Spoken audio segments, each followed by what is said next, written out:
Welcome to WRAL Triangle and Two. I'm Mark Bergin, joined by Luis Fernandez. Football season is here. Week 0 is upon us, and we're going to go through the top storylines for each of the Triangle teams, starting with your beloved Carolina Tar Heels, Luis. Yeah, Mark.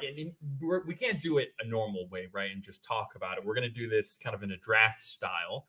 So we're going to go back and forth here. Snake draft. Shout out to fantasy football. Getting started right about now. And we're just going to go back and forth and pick the different storylines that are most exciting to us, the things that we think are going to matter the most. Yeah, and we're going to give you the first pick. You're a UNC alum, Luis, so you can kick us off and do the honors with your beloved Tar Heels. So I'm not going to make this more difficult than it needs to be. Okay. The first storyline that we're watching for, the quarterbacks. This is very easy. When you're going from Sam Howell and then Drake Maye, now you have a question mark. Who's next? Exactly. Who's next? As of this recording, which we are recording on August 22nd, UNC has not made the announcement on who the starter is going to be. In fact, what they're going to do is wait until the day of the game against Minnesota, because Minnesota does not release depth charts. Oh, so this is a little bit petty between the two schools. In a sense, yeah. So Minnesota does not release depth charts, not just like this season, not against, just in general. Traditionally, PJ Fleck, apparently not a big depth chart guy. So in response, UNC will not be releasing a depth chart. They did this once or twice last year, if I remember correctly. It just never really timed out to the beginning of the season where we're waiting to see who the starting quarterback is. So we won't know who the starting quarterback is for UNC until warm-ups before the game in Minneapolis. Who are you hoping will eventually be the starter? Because you've got Connor Harrell, you've got Max Johnson. I know Jacoby Criswell is back with the Tar Heels. Of the three, just how do you see that race shaking out? Who do you think will actually be the starter come the opener on that Thursday night? Well, so here's the thing. I think what UNC would have wanted would have been for Connor Harrell to run away with the starting job in training camp, right? He was the starter for the game against West Virginia, the Duke's Mayo Bowl. And you know, he didn't really have the best game. Really, UNC as a whole struggled in that game, losing 30-10 against West Virginia. So you would have hoped that he would have ran away with it in training camp, but they haven't announced anything, so you kind of assume he hasn't. He's definitely got a lot of talent, you know, whether it be running or throwing the ball. And then the other two are Jacoby Criswell, who, you know, lost the battle to Drake Maye. And that was close. It was close. It came down to the very end of the season. He had spent multiple years at UNC, transfers to Arkansas. He's from Arkansas originally, and now he comes back to UNC. And then Max Johnson, who has all the experience in the SEC. He has, I have my notes here. He's thrown for over 5,000 yards in the SEC, Texas A&M and LSU, 47 touchdowns, 12 interceptions. So I think you would have wanted Connor Harrell to run away with this job. What I think is going to happen is Max Johnson will get the start, at least early on. That's just kind of what my gut is saying, not any kind of information there. And I think it's because of how UNC is going to try and play football this year. Yeah, and Johnson's dad, Brad Johnson, longtime NFL quarterback too. So you have the family lineage of great athletic lineage with Drake Maye. This is maybe stepping on your pick a little bit, Luis.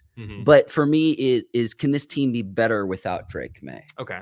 And it's the common theme. You know, I listened to what Mac Brown has been saying in the offseason at the ACC kickoff of, you know, we were trying to win the Heisman with Drake Maye, and we're going to throw the ball. We'll talk about this throughout today's draft of the top storylines, but it is going to be a different style of ball where it's not just going to be, let's hurry up quick, get to the line of scrimmage and try to just pass all over teams. I think it's going to be a little bit different than what we've seen the last 2 years with this Tar Heels team, and really which quarterback that is. I don't think you need any of them to be Drake Maye.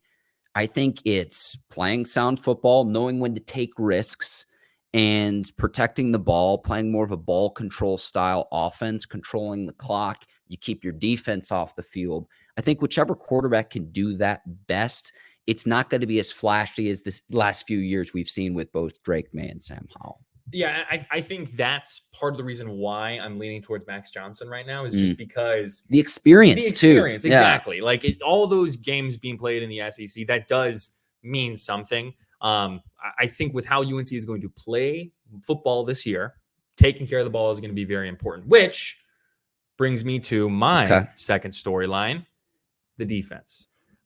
Geoff Collins, baby, Geoff new Collins, DC, Waffle House man himself. Geoff Collins, throughout the offseason, there's been a lot of talk about how much energy he's brought to that defense. He's gone out of his way to really compliment Gene Chizik and the work that was done beforehand. But with Collins, he brings a lot of energy. He's talked about wanting to simplify the defense a little bit so that players can just move, can attack, can be fast. So I think that energy, if the defense can even elevate to just a point where it's average or above average, I think that does a whole lot for UNC, especially down the stretch. So my second big storyline is, what does the defense under Geoff Collins do? What does it look like?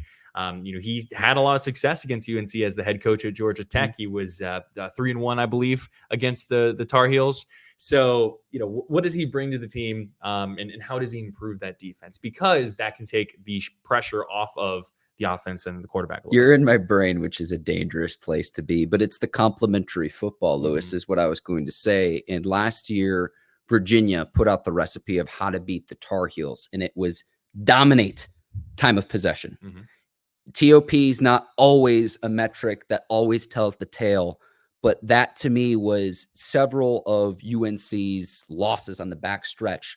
They got dominated on time of possession. If he can help with that of keeping the defense off the field, you run the ball effectively with Omarion Hampton, who we'll talk about here in just a second. That is going to be key in shoring up this defense for what's been a prolific offense the last 2 years. And I think that the Tar Heels' ability late in the season, which is my next pick, is how you finish. You start out 9-1 2 years back with Drake Maye. He comes onto the scene. Everyone's saying, could he potentially win the Heisman? We knew he was going to be one of the top picks, the third pick to the Patriots. You start 6-0 last year. You get up to number 10 in the AP top 25. You finish the year 2-5. Can you finish? And, that kind of mirrors with Geoff Collins as the new DC in helping with that. So that's my next pick. But all of this stuff, like we said off the top, Lewis, it's all correlated. But the complementary football, that to me is going to be the biggest measure of, is he effective in this position as the new defensive coordinator of the Tar Heels? Yeah. I think just to go off of that kind of end of the season type stuff, right? In 2022, UNC finished 0-4 in their final 4 games. In 2023, 0-3 in their final 3 games, lost 5 of 7 down the stretch. This is not rocket science. This is not new information that we're putting out there, right? It's how do you finish the back half? The last 6 games of the season for UNC this year, not to skip too far ahead. Home against Georgia Tech, who they've struggled with. At UVA, a place where they've struggled to play. At FSU, right now ranked as a top 25 team. The highest ranked team in the ACC going into the year. Exactly. Home against Wake Forest, rivalry. You never know what happens. At BC, and then home against NC State. So there are winnable games in there for UNC should they play better in the back half. Okay, so your second pick was... My second pick was finishing. It's just finishing from what we've seen the last 2 years. Given all of that information you just gave us. and so my third pick then, I will once again keep it simple. Omarion Hampton. He's good. That was next on my list. He's a good pick. He's good. Pick. 1,500 yards on the ground a year ago. And he said at the beginning of the season he wants to aim for 2,000. He's confident. He's going full Barry Sanders on Chapel Hill. And listen, if he gets 2,000s, let's start the Heisman campaign right now. Well, I mean, he's a preseason All-American. He's one of the best running backs, one of the best players in college football this year. So it's going to be how does he continue to hold those expectations? Running backs coach Larry Porter, we talked to him last weekend. And he said, he's the same old O. He's the same old quiet, guy who, you kind of have to like get out of his shell a little bit. So he hasn't changed based on the expectations. How does UNC change? And this, as you can tell, is kind of a theme with what UNC is going to be like. If they want to run the ball well, they're going to need to play complementary football defensively and passing game. Everyone knows in the stadium that Omarion Hampton is going to be getting the ball. Like that's just everyone knows that. So how do you adjust? How do you keep defenses honest? You look at players like Caleb Hood, if he can continue to stay healthy. Darwin Barlow, I think, is another player, the transfer or two-time transfer coming over from USC, who could really kind of add to that running backs room. If they continue to ground and pound and make that more of their identity, they got to be able to not just lean on Omarion Hampton. I want to make sure we do this for the viewers and the listeners. So the people that are watching on the 99 Fan YouTube page right now, you have no idea where I'm going with this. No, I don't. When the EA Sports college football video game came out, Omarion Hampton is ranked in like the 90s. He's the highest rated player on UNC. That gets me excited. Yeah, so it's like if you're playing that game of like who's going to tote the rock for the Tar Heels, he's the dude that's going to do it. This leads me to my next pick, Lewis. And it's, again, all of this stuff correlates. You have pretty much a brand new offensive line minus one starter. A lot of transfers, a lot of talent coming in. Can you translate that success of the ground game, 1,500 yards on the ground from a year ago? Can you do that again when you're going to be the guy who defenses are honing in and focusing on, right? Yeah. Drake Maye's gone. Tez Walker's gone. Josh Downs is gone. Players that we've seen produce at a high level from a skill position standpoint for North Carolina the last few years. When you're the guy and it's a stacked box of 8 guys in the box, can you at least move the chains, get 4 or 5 yards at a time and continue to move the football downfield?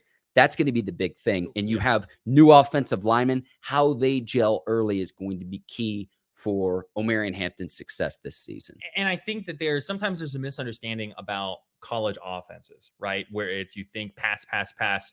Chip Lindsey, I think, wants to coach very complimentary ball. He wants to be able to run the ball. I mean, Omarion Hampton doesn't run for 1,500 yards because they, never run the football last year, right? So the key, I think, is going to be the passing game is going to be much more complementary of what the running game does this year. So Nate McCollum, the former Georgia Tech transfer who actually played with Geoff Collins, way back when in Atlanta, he said that from the wide receiver perspective, from the offensive perspective, running the ball and deep shots downfield. That's what they truly want to be good at. And when you look at the players they have returning, the J.J. Jones, the Nate McCollums, Kobe Paystor, hopefully being healthy, they have a lot of speed, some talented young receivers as well. So how does the passing attack and the rushing attack balance itself out? Chip, I know you're watching. Play action. Just set up the play action pass and listen, man.